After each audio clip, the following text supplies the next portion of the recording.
This program is designed to provide general information with regards to the subject matters covered. This information is given with the understanding that neither the hosts, guests, sponsors, or station are engaged in rendering any specific and personal, medical, financial, legal, counseling, professional service, or any advice. You should seek the services of competent professionals before applying or trying any suggested ideas. The information contained in this podcast is intended for informational purposes only and is not a substitute for individual professional legal advice. The podcast information was carefully compiled from vetted sources and references. However, Rose Resources Outreach to Safeguard the Elderly cannot guarantee that you will not fall victim to a scam. Let's talk about scams. It's the must-listen show for anyone who wants to protect themselves and their loved ones from scams. Every Tuesday at 8 a.m. Pacific Time on K4HD Radio, Joyce Petrowski, founder of Rose, and her guests will provide valuable insights and practical tips on how to recognize and protect yourself from scams. And now, here is your host, Joyce Petrowski. Good morning, everybody. Welcome to Let's Talk About Scams. My name is Brian Watson. I am a community outreach specialist for Rose Resources Outreach to Safeguard the Elderly. Obviously, I'm not Joyce Petrowski. Joyce is our founder. She is taking a much needed break, and I'm very flattered that she lets me fill in and take the reins to this show. Today, we are going to talk about phone scams. And the title of this week's show is It's Okay to Hang Up on Scammers. I am giving you permission. So I do a lot of presentations. I've done at least 75 presentations over the last 2 years to a variety of audiences. And scams are a very, very heavy topic. I mean, we tell stories of people who've lost their life savings. There's stories of people who've committed suicide because they've lost everything. It's a tough topic to talk about. So I like to inject a little bit of humor. It's okay to laugh. It's just necessary to lighten the mood a little bit. And so I tell some funny stories and I tell people it's okay to laugh. And one of the things I like to do, I want to show my first slide today, my only slide today. It is a picture of a yellow rotary phone. And this one's actually generated by artificial intelligence. AI is it's very useful in my mind. But I show this picture to my audience and I ask them, raise your hand if you ever had this phone at your house. And the funny thing that happens is I get a bunch of hands that raise up and everyone laughs because we all had this phone around 1980. I grew up with a phone just like this in my house, and it was yellow. And what I've come to find out doing all these presentations is there was like one model of phones, and I think there were only 3 colors. And here's the yellow one. The other ones were like light blue and maybe some other shade. But it always gets a laugh because people can relate to this because we all had this phone. And after I show the photo of this phone, I always ask, what did we do when that phone rang? And the standard response that everybody's always provided is we answered it. Well, why? Because 40 years ago, most of us didn't have call waiting, caller ID. We didn't have answering machines. The telephone was the way that we communicated with our friends, our families, and our neighbors. It was like the lifeline to our social life. It's the way grandma and grandpa got a hold of us. It's how we figured out what we were doing on a Friday night with our friends. So most people who are my age or older, we are conditioned to answer the phone because we didn't have email and text messaging. And we were also expected to be very polite. You answered the phone and you were very respectful to whoever was there. Hanging up on the phone on someone was unheard of.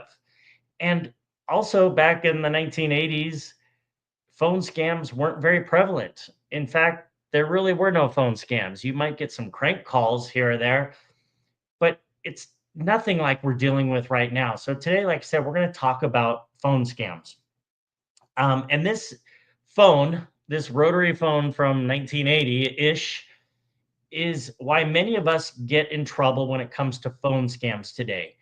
My generation and the generation that's older than me, we are hardwired to answer the phone, to pick up the phone and be nice. So, all right, we can put the slide down. We don't need that anymore. Thank you for watching it, everybody. Next time I'll have more slides when I present. I like to have visuals. So what are some examples of phone scams that we're seeing today? Well, one very common one is scammers pretending to be the government. This is Social Security Administration. There's something wrong with your account. This is the IRS. You owe money. This is Medicare. You need to renew your card or else you're going to have no benefits. Scary stuff, right? Or someone calls up and it's very chaotic in the background, and someone says, a young voice, grandma, grandma, or grandpa, grandpa, I'm in jail. Help me, help me. That's the grandparent scam. That one's very common as well. Or the ones we're seeing more lately is, this is so and so from the security department at your bank. Someone is trying to steal your money. We need to move it somewhere safe.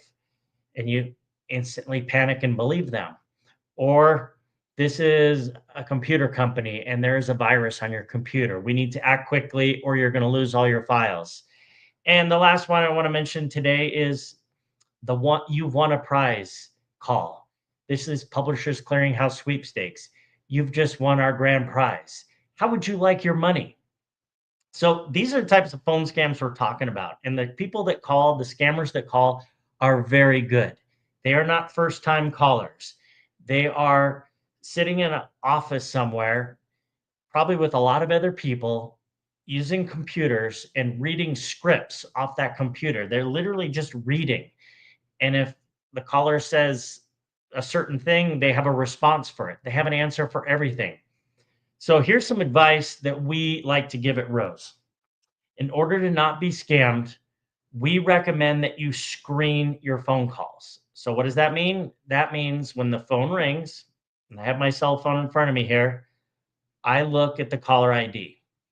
I pretty much only answer calls if the person is already in my address book on my phone, my contact list.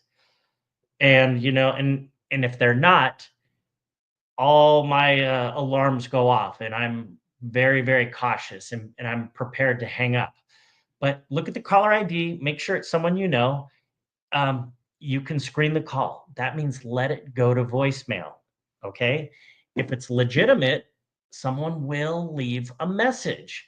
For instance, a new doctor you're going to, they'll leave a message. This is Dr. Smith's office. We're trying to reach you.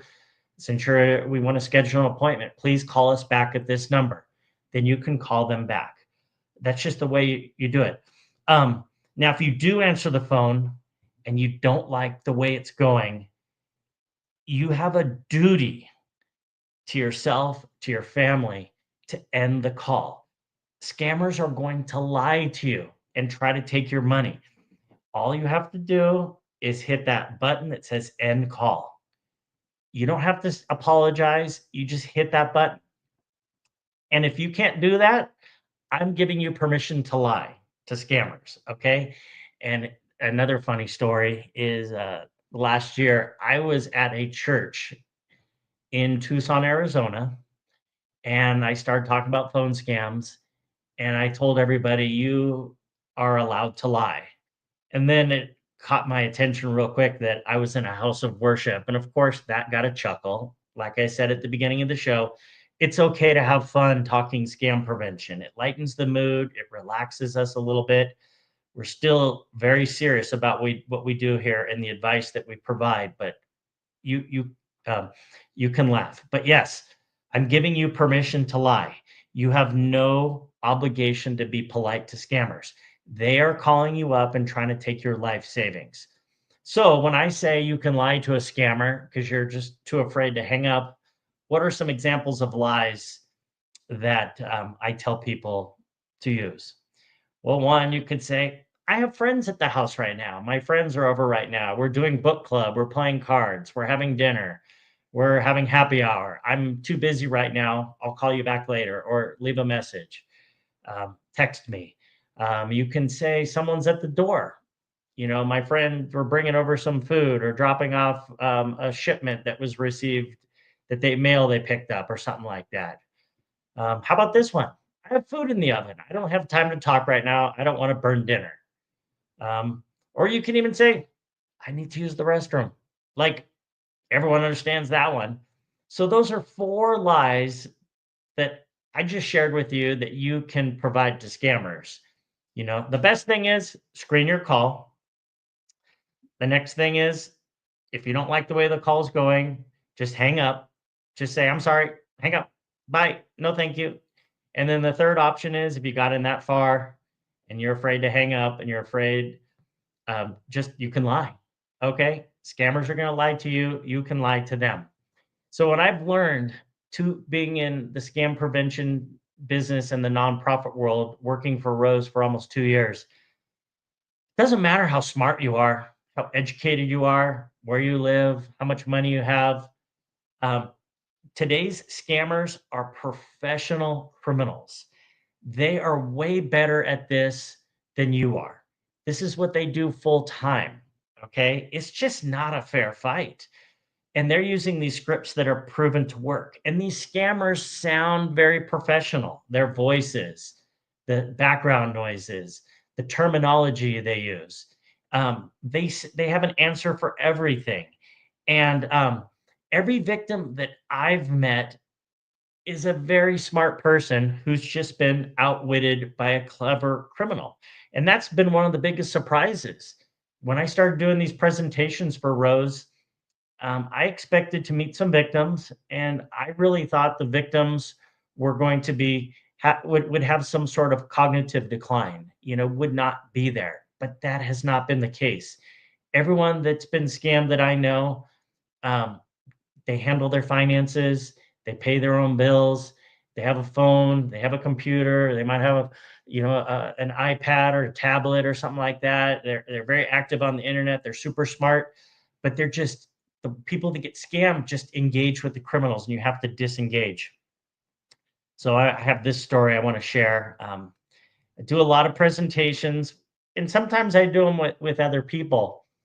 And I've had the opportunity to work with my new friend Laura. She's a bank manager, and she engages with a lot of people. And Laura's awesome because she stopped a lot of scams. She's at her branch. She's always looking out for her customers. And Laura tells this story when we do these joint presentations. She had a client who lost money through a phone scam. And the customer had said, "Yeah, I knew I was getting scammed. I knew, but you know, I didn't know what to do." And Laura said, "Well, why didn't you just hang up on this scammer? You're a smart woman. You knew you were getting scammed. You didn't like the way the phone call was going." And the customer said that she didn't want to be rude. Now, let's just take a step back there. Um, this lady's parents would be very proud that their daughter had good manners, especially on the phone, was polite. But you know what? We can't do this anymore. We do not have to be nice anymore. We have to toughen up. We have to get a spine, and you need to be a little mean, okay? I am giving you permission to be mean to scammers, to lie to scammers, to just hang up the phone, not have to say anything. It's time for all of us to put away the niceties and refuse to be the victims of scams, especially these phone scams. I Every time I hear of someone else getting taken advantage of, I get a little angry and I get frustrated, and it's actually very motivating for me and my colleagues at Rose to get out there and meet more people and warn them. And so we also want you to go to roseadvocacy.org. We have a great website for more information. Please, please, please sign up for our monthly email. When you sign up for that, you'll get an email every single month with the latest scams and tips and just good ideas to share.